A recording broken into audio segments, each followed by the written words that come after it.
Ni urugendo rw'iminota 50 ku muntu ugenda n'imodoka, kilometero 32, umuhanda Kigali Bugesera.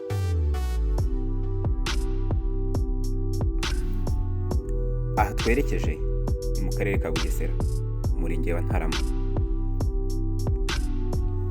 Turi mu gihe cy'iminsi 100 yo kwibuka jenoside yakorewe abatutsi muri Mata 1994. Ni muri urwo rwego bafashe inzira tukerekeza i Ntarama, tugiye gusura Mukecuru Kabera Vestine, ni umwe mu barokotse jenoside yakorewe abatutsi, aho mu muryango we ari we wenyine wasigaye, nta mwana nta mugabo. Umuryango w'abana 9 bose barishwe. Nitwa Kabera Vestine, nishimiye abana baje kumugezi mu by'ukuri. Tuvuga ngo abana bacu barashize, ariko none nta nubwo banashize, turacyabafite, barahari. Kwibona abana baza kuguhoza amarira se, ikindi urindire utegereje ni iki kirenze icyo wabonye? Nta na kimwe. Rero abana nta mubyeyi uvuga ngo umwana ni uwanjye, umwana ni uwa buri wese.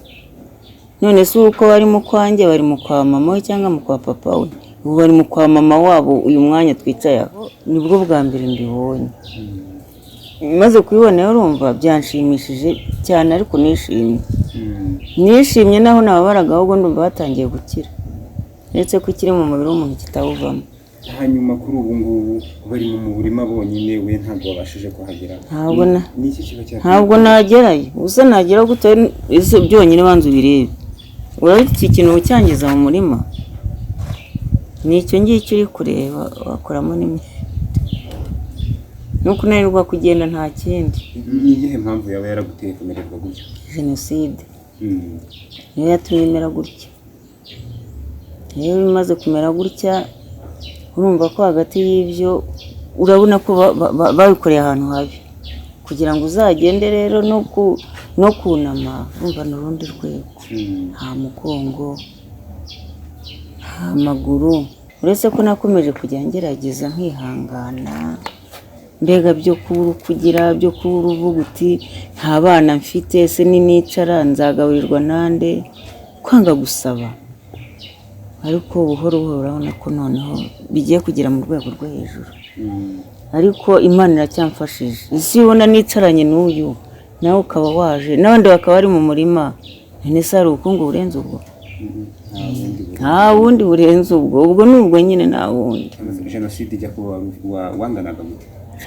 Ijya kuba n'ifite 35. Nari ntuye hano hepfo Nyirarukobwa. Ubwo Nyirarukobwa no habaye isibano, naho barabica barabamara. Hanyuma kubwo amahirwe natwe dusigara gutya, ariko akasigaye kose naho kasigaye ari imwe, kasigaye gakoroza rwose. Twanza gusaba Nyirarukobwa twari intwari, n'uyu munsi tuzapfa turi intwari. Baratwishe turapfa turashira, umva turashira byumve. Akasigaye rero reba nako ukuntu kasigaye kameze, niko rero naho kasigaranye ubutwari, gasigara gakoroza. None numva ko igihe kibaye ngombwa karananiwe, ubundi twarapfuye twarashize. Hariya hose mwabonye hari ababagara, hariya hose hari umuryango gusa kugenda ukageza hirya. Barapfuye barashize, Nyirarukobwa barashize. Bivuze ngo hariya barimo kubagara ni mu matongo? Ni mu matongo. Hariya ni mu matongo y'imiryango, hariya hari kwa ba marume, kwa ba masenge. Nuko byagenze. Hanyuma wenda icyo gihe cyose kirashize, muri iyi minsi mu buzima bwawe bwa buri munsi ubayeho gute? Ese niba utabasha kugenda ngo ubashe gukora, wavuga ko ubuzima bwawe wenda bushingiye ku ki kuri ubu ngubu? Sisha nakubwira ko bushingiye ku ki koko? Sinkubwiye ari utwo dufaranga twavuga ko two nihingiraga. Urabona hano mu rugo nta tungo rihari. Urabona itungo se? Nta tungo rihari. Iyo ngira uko mbaho, kibona none umureka ukuntu wabaye, numva narakuyeho nkashyiraho undi. Ariko ibyo byose ubushobozi bwabaye buke, nkabibona gutyo gusa, nta kuntu umuntu aba ariho. Iyo ngira uko mbona ntabwo ari ukumva mfwereye. reka ntabwo ari uko biba bimeze gusa uriho byo kwihagararaho mu muhanda ese wambaye agatenge keza ukasokoza ukagenda ubundi ntazagire umuntu ugucishamo ijisho ni n'amakosa. Hajya hakunda kugaragaramo ibikorwa bitari byiza bikorerwa wenda abacitse ku icumu rya jenoside, ugasanga niba umuntu yari afite iryo tungo baritemye, umuntu bagiye mu murima we imyaka baranduye, ibintu nk'ibyo hari ubwo byaba byarigeze bikubaho? Reka nkubwire gusa mbahore nta nubwo namuvuga izina, hari umuntu wigeze kumpemukira icyunamo gitangiye, ntabwo nibuka umwaka ariko hashize igihe, ndumva hashize nk'imyaka nk'itatu cyangwa ine. Aha ngaha ureba hari insina, noneho umuntu aza gufata umuhoro insina yazitemagura, arangije abantu barampamagara ati se uri hehe ko ureba iby'iwawe byacitse waje ukareba ibintu barimo kugukorera? Isi nini bande? Ndagenda ndaza mpageze nsanga umuntu atemagura insina, nabwo ese ubwo uri mu biki? Akaraga umuhoro ati uko mukaraza uko nawe niko nzagucagagura. Icyo gihe byarankomerekeje ndetse hari n'igihe nagiye mu bitaro kubera izo mpamvu, ariko nakomeje kwirengagiza kandi mbana nawe. Insina baratema ubwo biba birarangiye nuko nta kundi. Maze kubibona gutyo ndavuga nta bantu bagenda bafite ikindi kintu bahiga, nibwo nanjye mvuze ntireka ngaha mpashyira agafondasiyo mpashyira utu tuntu nubwo tutuzuye, ariko n'uwaza akampereza nibura n'amafaranga 5,000 nagura agasukari. Ariko hari n'abaza igihe cyo kuyama cyagera bakagenda ubwo gaceceka ukaberwa n'igihe bakasiga banazifunze, urumva. Ariko urabona wazitemye aha ngaha yari afite indi ntego ngewe ntazi, ariko asanga nanjye namaze kumubona. Nanjye nibwo rero nibyo nakubwiraga ako gakonga bagiye baduha kafarije ndaturunda ndasinagura n'isabune sinagura n'iki, ndavuga inteka mpashyira utu tuntu nubwo tutuzuye, ariko hari igihe Imana yazatwuzuza ku buryo ntazi. Nuko nanjye rero ntushyekiraho gutyo, urabona ni nk'imitwe wari bafite. Icyo gihe bimaze kundenga nawe nk'umusazi nagiye kuri polisi ku murenge. Mpageze nibyo twavugaga rero, mpageze watuye umuntu ukoze ibintu n'ubwoko ki koko. Noneho ndareba ndavuga nti uyu muntu ni umuturanyi, burya nujya wubaha rero mbere yo kubaha uzajya wubaha umwana muto.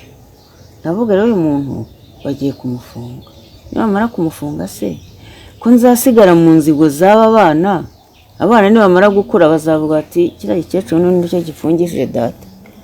Ubwo icyo gihe ahubwo nabaye nk'umusabira imbabazi kandi ngeyeyo, ubwo bahise bamureka.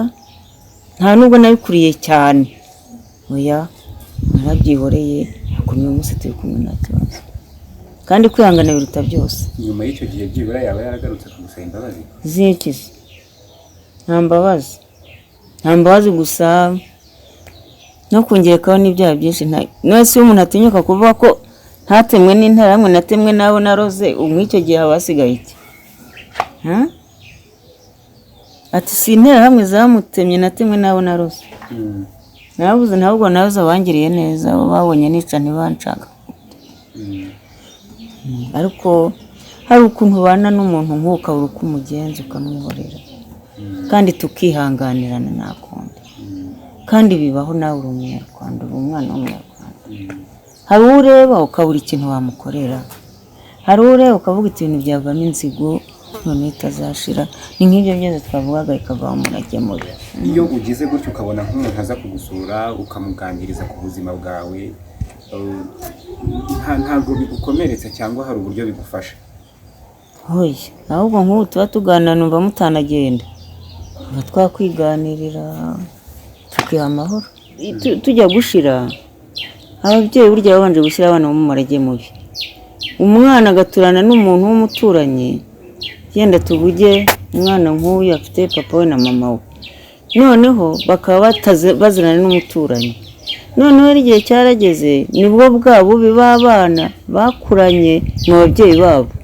Umurage mwiza naho abana bacu nibakurana umurage mwiza w'urukundo no kubana.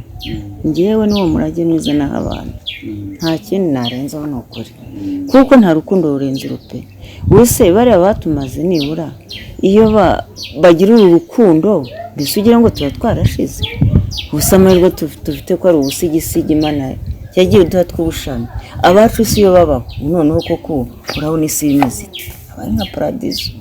Mama urakoze rero kuko ikiganiro cyiza tugiranye.